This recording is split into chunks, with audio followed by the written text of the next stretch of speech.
Hi అండి, అందరికీ నమస్కారం. Welcome to Vijay media. ఇప్పుడే అందిన వార్త. పెన్షనర్లకు గుడ్ న్యూస్. పాత పెన్షన్ విధానం అమలు. దానికి సంబంధించిన పూర్తి వివరం చెప్పడం కోసం అయితే నేను ఈ వీడియో చేస్తున్నాను. తప్పకుండా వీడియోని పూర్తిగా చూడండి. అప్పుడే నేను చెప్పే సమాచారం మీకు బాగా అర్థమవుతుంది. అలాగే వీడియో నచ్చితే కనుక వీడియోకి లైక్ ఇచ్చి నన్ను సపోర్ట్ చేయండి. కొత్తగా ఎవరైనా ఛానల్ చూస్తున్నట్లయితే కనుక తప్పకుండా సబ్స్క్రైబ్ చేసుకోండి. అప్పుడే నేను పెట్టే మరిన్ని లేటెస్ట్ అప్డేట్లు అన్ని నోటిఫికేషన్కి అయితే వస్తాయి. అలాగే వీడియో నచ్చితే కనుక వీడియోకి లైక్ ఇచ్చి నన్ను సపోర్ట్ చేయండి. కొత్తగా ఎవరైనా ఛానల్ చూస్తున్నట్లయితే కనుక తప్పకుండా సబ్స్క్రైబ్ చేసుకోండి. అలాగే లైక్ చేయండి, షేర్ చేయడం మర్చిపోకండి. లేట్ చేయకుండా వివరాలు ఏంటో చూద్దాం. ప్రభుత్వ ఉద్యోగులు, ఉపాధ్యాయులు ఎన్నో ఏళ్లుగా ఎదురు చూస్తున్న పాత పెన్షన్ విధానం పునరుద్ధరించడం అంశంపై తమిళనాడు ప్రభుత్వం కీలక ప్రకటన చేసింది. 2021లో ఎన్నికల్లో ఇచ్చిన హామీ అయిన ఓపీఎస్ను ఎప్పుడు వచ్చేది అనే విషయంపై రాష్ట్ర మంత్రి కీలక ప్రకటన చేశారు.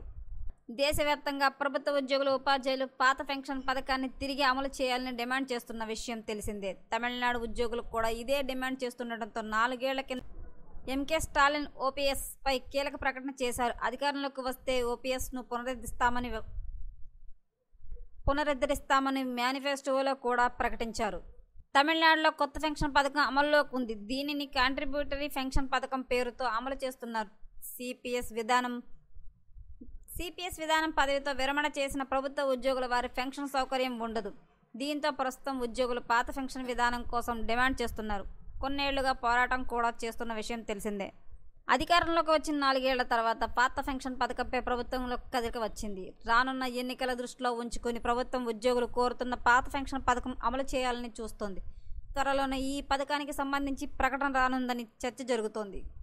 ఓపీఎస్ అంశంపై తమిళనాడు మంత్రి ఐ పెరియాసామి తాజా కీలక ప్రకటన చేశారు. ప్రభుత్వ ఉద్యోగుల సంఘాలతో చర్చ చేసి సీఎం కె స్టాలిన్ సెప్టెంబర్లో ఓపీఎస్ అంశంపై ప్రకటన చేయబోతున్నట్లు ప్రకటించారు. ప్రభుత్వ ఉద్యోగులకైతే కనుక తీపి కబురు అయితే వచ్చింది. త్వరలోనే పాత పెన్షన్ విధానాన్ని అమలు చేస్తామని అయితే ప్రభుత్వం కీలక ప్రకటన అయితే చేసింది. సో ఎప్పటికప్పుడు మరిన్ని లేటెస్ట్ అప్డేట్ల కోసం మన ఛానల్ తప్పకుండా సబ్స్క్రైబ్ చేసుకోండి. Thanks for watching.